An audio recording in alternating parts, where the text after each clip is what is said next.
మీకు ప్రభుత్వం చేస్తున్న విచారణ మీద కానీ ఈడీ ఏసీబీ వీళ్ళు చేస్తున్న తీరు మీద కానీ మీకు ఏమన్నా అనుమానాలు ఉన్నా కూడా మీకు ఎప్పుడు కూడా కోర్టులు అందుబాటులో ఉంటాయి. మీరు కోర్టుకు వెళ్ళి మీరు ప్రభుత్వం మీద కేసు వేసి మీరు ఫైట్ చేయొచ్చు. కాకుండా దీని ఒక రాజకీయ రంగు పునూతానికి ఏదో బలహీన వర్గాల మీద కేసులాగా ప్రయత్నం చేస్తున్నారు.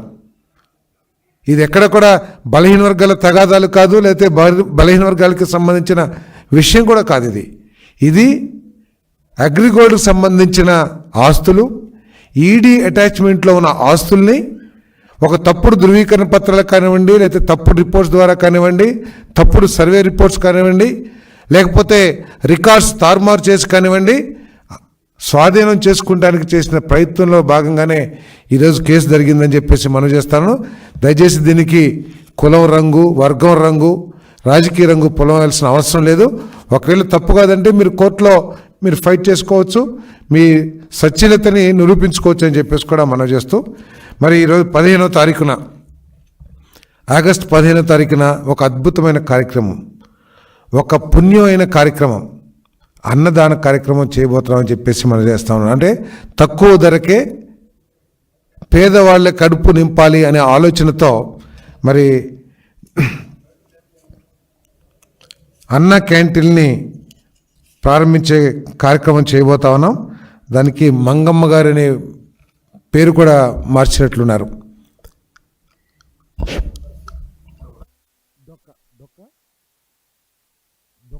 సీతమ్మ అన్న క్యాంటీన్ని 15వ తేదీన ప్రారంభించబోతా ఉన్నాం. ఆ రోజు మొట్టమొదటిగా 183 క్యాంటీన్లు ప్రారంభించాలని ఆలోచన చేశాం. మొత్తం 203 క్యాంటీన్లు ఉన్నాయి. మరి వివిధ దశల్లో మొత్తం 203 క్యాంటీన్లు కూడా ప్రారంభించడం జరుగుతుందని చెప్పేసి మనం చేస్తా ఉన్నాం. 5 సంవత్సరాల్లో దాదాపు 4.5 కోట్ల మంది పేదవాళ్ళ ఆకలి తీర్చిన కార్యక్రమం ఇదని చెప్పేసి మనం చేస్తా ఉన్నాను. ఇంత గొప్ప కార్యక్రమాన్ని కేవలం కక్షపూరితమైన ఆలోచనతో, పేదవాడు కడుపు నింపుకొని సంతోషపడకూడదనే ఒక దిగజారిన ఆలోచనతో ఈ అన్న క్యాంటీన్ని గత ప్రభుత్వం మూసేసింది. మరి ఆ అన్న క్యాంటీన్ని ఈరోజు మరి తెలుగుదేశం కూటమి ప్రభుత్వం మళ్ళీ 15వ తారీఖున ప్రారంభించడం జరుగుతుందని చెప్పేసి మనం చేస్తా ఉన్నాను. మరి ఇతర రాష్ట్రాల్లో కూడా ఇటువంటి కార్యక్రమాలు పెద్ద ఎత్తున జరుగుతూ ఉన్నాయి.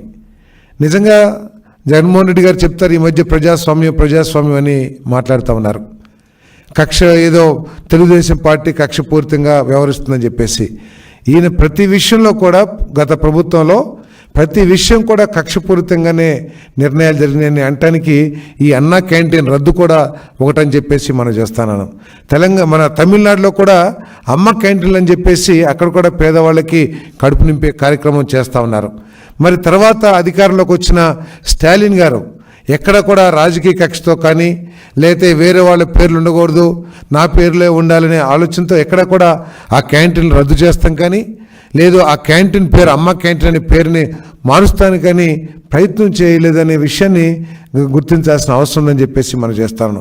కేవలం ఒక కక్షపూరితమైన ఆలోచనతో మరి ఈ కార్యక్రమాలని, మరి అంతేకాకుండా 5 రూపాయలకి పేదవాడికి భోజనం అందిస్తుంటే దాంట్లో కూడా ఏదో అవినీతి జరిగింది, కోట్లు తినేశారు అని ప్రచారం చేయటానికి సాక్షి పత్రిక ద్వారా ప్రయత్నం చేయటం మరి శోచనీయం అని చెప్పేసి కూడా ఈ సందర్భంగా నేను తెలియజేస్తా ఉన్నాను.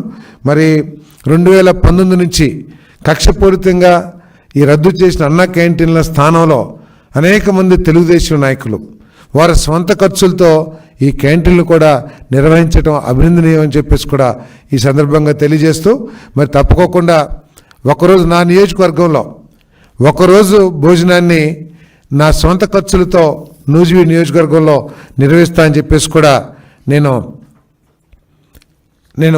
ఈ సందర్భంగా తెలియజేస్తున్నాను. ఎందుకంటే ప్రతి సిటీలో కూడా చుట్టుపక్కల గ్రామాల నుంచి తమ అవసరాల కోసం బస్సుల్లో వచ్చి వారి కార్యక్రమాలు పూర్తి చేసుకుని సాయంత్రం తిరిగి వెళ్తూ ఉంటారు కొన్ని వేల మంది, లక్షల మంది రాష్ట్రంలో. వారందరూ కూడా పేదవాళ్ళు హోటల్స్కి వెళ్ళి భోజనం చేయాలంటే కనీసం 100 రూపాయలు లేనిదే కడుపు నిండే పరిస్థితి ఈరోజు సిటీస్లో, టౌన్స్లో లేవు. మరి అటువంటి పరిస్థితుల్లో పరిశుభ్రమైన వాతావరణంలో మంచి క్వాలిటీ భోజనం, ఒక ఉన్నత స్థాయి సంస్థలు ప్రిపేర్ చేసిన భోజనాన్ని ప్రజలకు అందించడం చాలా గొప్ప కార్యక్రమంగా నేను భావిస్తా ఉన్నాను. మరి దీన్ని ప్రతి ఒక్కళ్ళు కూడా ఆశీర్వదించాలి. ప్రతి వాళ్ళు కూడా తమ వంతు సహాయ సహకారాన్ని అందించడానికి ప్రయత్నం చేయాలని చెప్పి కూడా నేను ఈ సందర్భంగా మనవి చేస్తా ఉన్నాను.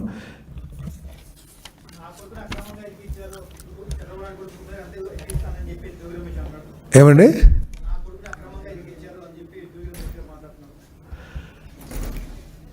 కొడుకు మీద ప్రేమ ఉండటం తప్పని నేను చెప్పను, కానీ అక్రమంగా కాదని మాత్రం చాలా స్పష్టంగా చెప్పగలను. నేను అక్రమంగా కాదని చెప్పేసి మాత్రం చాలా స్పష్టంగా చెప్పగలను. ఇది అగ్రిగోల్డ్ ఇచ్చిన ఫిర్యాదు, తర్వాత సిఐడి పోలీస్ అధికారులు దీని మీద ఎంక్వైరీ చేసి దానికి సరైన ఆధారాలు లభించిన తర్వాతే చట్టం తన పని తాను చేసుకుంది తప్పితే ఇది ఎవరినో ఇరికించాలని, జోగి రమేష్ గారి కుమారుడి మీద ఈ ప్రభుత్వానికి ఎటువంటి కక్ష ఉండాల్సిన అవసరం లేదు. ముక్కుపచ్చలారని చిన్న కుర్రవాడే, అతని మీద మాకు ఎందుకుంటుంది? కానీ తను ఏదైతే భూమిని అక్రమంగా చట్ట వ్యతిరేకంగా కొనటం జరిగిందో ఆ విషయంలో చట్టం తన పని తాను చేసుకుంటుంది, కానీ ప్రభుత్వం కక్షపూర్తి కాదని చెప్పేసి మనం చేస్తున్నాను.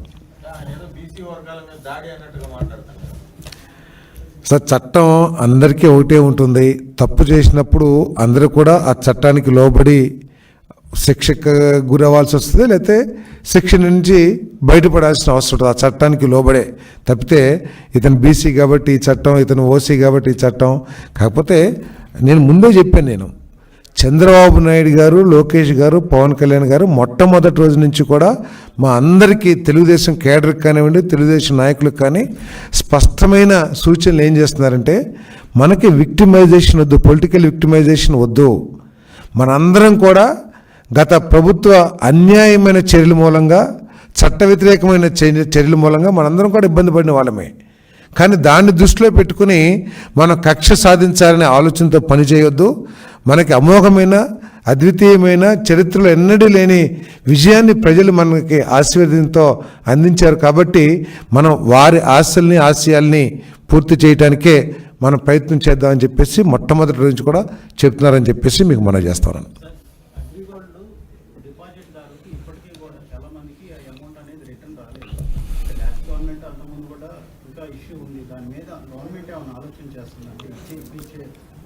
గత ప్రభుత్వం చాలా ఘనంగా చెప్పింది అందరికీ ఇచ్చేస్తామని చెప్పేసి, కానీ కొంతమందికి ఇచ్చిన తర్వాత చేతులు దులిపేసుకుంది.